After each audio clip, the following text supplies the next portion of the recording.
Number 12 तो दो sphere exercise, इसके जस्ट प्रीवियस क्वेश्चन में दो स्फेयर ए एंड बी दिए हुए थे, दोनों चार्ज थे आइडेंटिकल शेप एंड साइज के। फिर बोला गया इन दोनों के बीच एक थर्ड चार्ज एक स्फेयर को हमने लाया जो कि अनचार्ज था। तो पहले हम लोग brought in contact with first के साथ कांटेक्ट में लाया। तो पहले हम लोग इन फर्स्ट केस में हमने क्या किया, दो चार्ज था, दैट मीन्स एक स्फेयर था ए, इस पे चार्ज था Q, इसके साथ कांटेक्ट में हमने एक दूसरा स्फेयर लाया that is the C। Okay, third sphere. दो पहले से थे A एंड B, दो पहले से थे, इसके साथ कांटेक्ट में मैंने एक थर्ड लाया C। ओके, तो C लाया तो ये क्या था, इस पे चार्ज क्या थे 0। तो जब कांटेक्ट में लाएंगे तो दोनों के बीच शेयरिंग होगा चार्ज का, दोनों का आइडेंटिकल शेप एंड साइज था, इसके वजह से दोनों इक्वल चार्ज रखेंगे। तो मैं अगर इक्वल चार्ज डिस्ट्रीब्यूट करना चाह रहा हूं तो Q प्लस 0 2 कितना आ जाएंगे, Q/2। यानी कि यहां से फाइनली ये बात पता चला कि जब दोनों को कांटेक्ट में लाएंगे तो A पे कितना चार्ज बचेगा, दिस इज द Q/2, और C पे कितना चार्ज बचेगा, ये भी हमारा Q/2। Now in second step, in second bit क्या बोला जा रहा है, ये जो C है that is come in contact with B। चलो B हम लोग रखते हैं, बोले था ना दो हमारे पास B थे, एक B स्फेयर था, इस पे भी कितना चार्ज थे, सिमिलर Q। पहले के केस में उसमें दोनों पे Q सिमिलर चार्ज थे, जो पहला एक्सरसाइज ही था ये, तो इस पे भी Q चार्ज थे।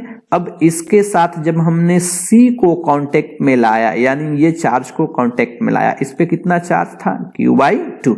तो दोनों के बीच शेप एंड साइज इक्वल होने की वजह से क्या होंगे, चार्ज का रिडिस्ट्रीब्यूशन, दोनों इक्वल चार्ज रखेंगे। तो रिडिस्ट्रीब्यूशन करेंगे तो sum of total charge divided by 2, sum of Q और प्लस Q/2 डिवाइडेड बाई 2, दोनों का डिस्ट्रीब्यूशन इक्वल चार्ज रखेंगे। इक्वल करने के लिए दोनों को जोड़ करके 2 से मैं डिवाइड कर दूंगा तो इक्वल चार्ज हो जाएगा। तो वैल्यू आ जाएगा ये 3Q/4। यानी पता ये चला कि कांटेक्ट में लाने के बाद दोनों स्फेयर B एंड C पे जो चार्ज हो गए दिस इज 3Q/4, और इस पे भी आ गए 3Q/4। ओके, अब क्वेश्चन ये फिर नेक्स्ट बिट है कि कांटेक्ट में लाने के बाद फाइनली हमने इसे रिमूव कर दिया, दिस इज फाइनली रिमूव्ड, और रिमूव करने के बाद फिर A एंड B को देखिए, यहां पे A है, सॉरी ये है फाइनल हमारा, यहां पे A है और ये फाइनल हमारा B है, दोनों को मैंने पास में रखा पहले वाले सिचुएशन में। तो A और B, इस पे चार्ज कितना Q/2 और B पे कितना charge, this is the 3Q/4, दोनों को कितना डिस्टेंस पे रखा, D is equal to that is the 50 centimetre, पहले वाले न्यूमेरिकल में दिया हुआ है सब वैल्यू। तो ये D दी हुई है, ये तो यहाँ चार्ज का रिडिस्ट्रीब्यूशन हुआ कांटेक्ट में लाने की वजह से। अब हमें दोनों के बीच फोर्स देखना है, तो फोर्स का सिंपल सा फॉर्मूला अपना KQA QB अपॉन क्या R² या D²। ठीक है, तो एक बार हम लोग वैल्यू रख लेते हैं, QA की वैल्यू कितनी है, that is the Q/2 into QB की वैल्यू कितनी है 3Q/4 इंटू D²। D की वैल्यू दी हुई है आपको क्वेश्चन में, जब पढ़ेंगे इस प्रीवियस एक्सरसाइज में तो वैल्यू दी हुई हमारी कितना, यहां पे हमने D लिया ना, तो यानी कि 1/2 मीटर हो गया ना स्क्वायरिंग।